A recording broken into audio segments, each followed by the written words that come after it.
Probably one of my most requested videos at the moment is to do a sequel to my recent Deep Web video.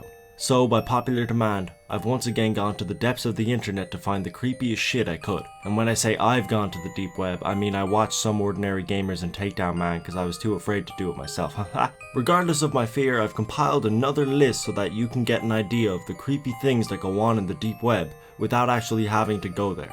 I'm going to do my best to touch on topics I didn't cover in the previous video. However, I covered quite a lot in the first one, so don't be surprised if you see some stuff you already know about, or if you see some oddly specific things either. Without further ado, let's begin 5 more incredibly disturbing things on the deep web. Number 1. Hitmen. Remember like 9 seconds ago when I said don't be surprised if you've heard some of these entries? Well, it applies to this entry the most. If you don't know, the deep web is packed to the brim with websites made by apparent assassins who are trying to sell their services.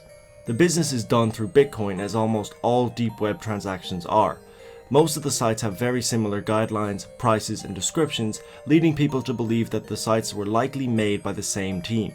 Most have been said to be scams, however a lot of stories about the deep web revolve around hiring assassins and getting results. These stories are likely to be fiction and are more likely to fall under the creepypasta umbrella than anything else. However, I would be surprised if all of these stories were lying. Number 2 is creepy videos. It's not surprising that the deep web has its own genre of creepy videos. Obviously, they contain a lot more disturbing imagery than most of the weird videos you can find here on YouTube.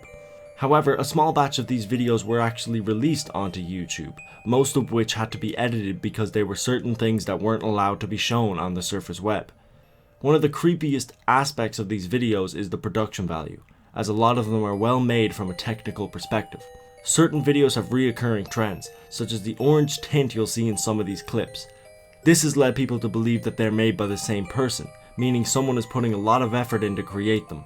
The imagery ranges from ridiculously creepy clowns to disturbing music, with one of these clips showing what appears to be a satanic ritual taking place.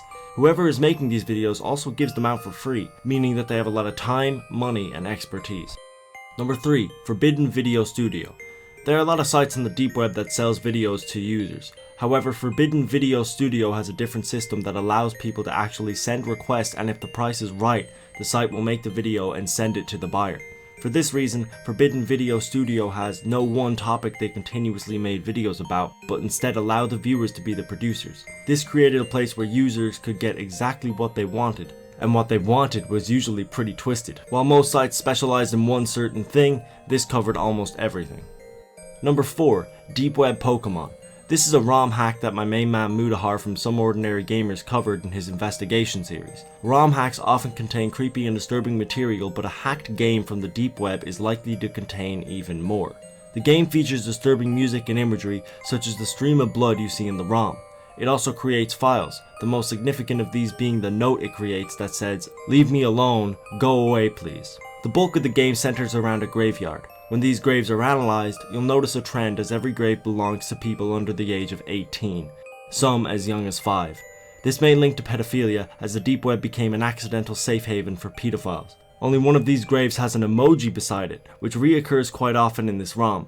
The investigation is ongoing, meaning there might be more to uncover, but as it stands, it's shaping up to be a very creepy hacked game, and the fact that they made it for a game as innocent as Pokemon doesn't help. Number 5. Confessions of a Serial Killer. You may have heard of this deep website. Confessions of a Serial Killer allows users to detail their experiences. Most of these first-person accounts are incredibly disturbing and also provides insight into their pasts and show you what shaped them into the person they are today. YouTube user Takedown Man is currently doing a series reading the posts from a killer known as Rabid Cannibal. The posts are a good example of what you can find on the site. Most of them are disturbing, descriptive, and there's a good chance they'll make you uncomfortable. And that's it for this video. You can show your support by hitting that like button or even subscribing. Link down below to all the list-based videos I've made with that whole creepy topic, and I will see you in the next video. Have a good one.